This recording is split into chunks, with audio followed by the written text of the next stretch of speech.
ಎಲ್ರಿಗೂ ನಮಸ್ಕಾರ ಪ್ರಿಯ ವೀಕ್ಷಕರೇ, ನಾನು ನಿಮ್ಮ ಕೃಪಾ. ಇವತ್ತು ತುಲಾ ಲಗ್ನದವರಿಗೆ ಕುಲದೇವರು ಗೊತ್ತಿಲ್ಲದೆ ಇರುವಂತಹ ಸಂದರ್ಭದಲ್ಲಿ ನಾವು ಯಾವ ದೇವರನ್ನ ಆರಾಧನೆ ಮಾಡಬಹುದು ಅಂತ ಹೇಳ್ಬಿಟ್ಟು ನೋಡಿ.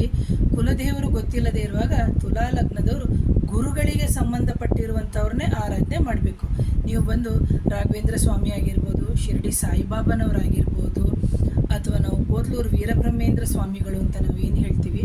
ಸೊ ಈ ಥರ ಒಂದು ಗುರುಗಳಿಗೆ ಸಮಾನರಾಗಿರುವಂತಹ ಒಂದು ಏನು ಜಾಗ ಅಥವಾ ಆ ಸ್ಥಳವನ್ನು ಆಯ್ಕೆ ಮಾಡಿಕೊಂಡು ಮಾಡೋದ್ರಿಂದ ಖಂಡಿತವಾಗ್ಲೂ ನಿಮಗೆ ತುಲಾ ಲಗ್ನದವರಿಗೆ ಕುಲದೇವರು ಗೊತ್ತಿಲ್ಲದೆ ಇರುವಂತಹ ಸಂದರ್ಭದಲ್ಲಿ ಇಂತಹ ಒಂದು ಗುರುಗಳ ಆಶ್ರಯ ಸಿಗುತ್ತೆ. ಇಂತಹ ಗುರುಗಳನ್ನ ಮೊರೆ ಹೋದಾಗ ನಿಮಗೆ ಖಂಡಿತವಾಗ್ಲೂ ನಿಮ್ಮ ಯಾವುದೇ ಅಡೆತಡೆಗಳಿರಲಿ ಖಂಡಿತವಾಗ್ಲೂ ನಿವಾರಣೆ ಆಗುತ್ತೆ.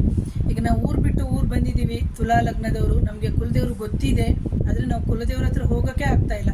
ಬಟ್ ಎಷ್ಟೋ ಸಮಯದಲ್ಲಿ ನಮಗೆ ಅಡೆತಡೆಗಳು ಜಾಸ್ತಿ ಆಗ್ತಾ ಇರುತ್ತೆ. ಅಂತಹ ಸಂದರ್ಭದಲ್ಲೂ ತುಲಾ ಲಗ್ನದವ್ರು ಏನು ಮಾಡ್ಬೋದು, ಆ ರಾಘವೇಂದ್ರ ಸ್ವಾಮಿಗಳ ಆರಾಧನೆ ಆಗಿರ್ಬೋದು, ಅಥವಾ ಈ ಥರ ಜೀವಂತ ಸಮಾಧಿ ಅಂತ ನಾವೇನು ಹೇಳ್ತೀವಿ ಅಂಥವರ ಜಾಗಕ್ಕೂ ನೀವು ಹೋಗಿ ಬರೋದ್ರಿಂದ ನಿಮ್ಮ ಜೀವನದಲ್ಲಿ ಆದಷ್ಟು ಅಡೆತಡೆಗಳನ್ನು ನಿವಾರಣೆ ಆಗುತ್ತೆ. ಹೇಗೆ ಕ್ಲಿಯರ್ ಆಗುತ್ತೆ, ಯಾವಾಗ ಕ್ಲಿಯರ್ ಆಗುತ್ತೆ, ಅವೆಲ್ಲವೂ ನಿಮ್ಮ ಆತ್ಮದ ಕರ್ಮಕ್ಕೆ ಸಂಬಂಧಪಟ್ಟಿರುವಂಥದ್ದು ಪ್ರಿಯ ವೀಕ್ಷಕರೇ. ಹಾಗಾಗಿ ಶ್ರದ್ಧಾ ಭಕ್ತಿ ನಂಬಿಕೆಯಿಂದ ಈ ಪರಿಹಾರವನ್ನು ಮಾಡಿಕೊಡಿ ಅಂತ ಹೇಳ್ತೀನಿ. ಯಾರಾದರೂ ಮೊದಲನೇ ಬಾರಿಗೆ ನನ್ನ ಚಾನಲ್ನ ನೋಡ್ತಾ ಇದ್ದರೆ ದಯವಿಟ್ಟು ಚಾನಲ್ನ ಲೈಕ್ ಮಾಡಿ, ಶೇರ್ ಮಾಡಿ, ಕಮೆಂಟ್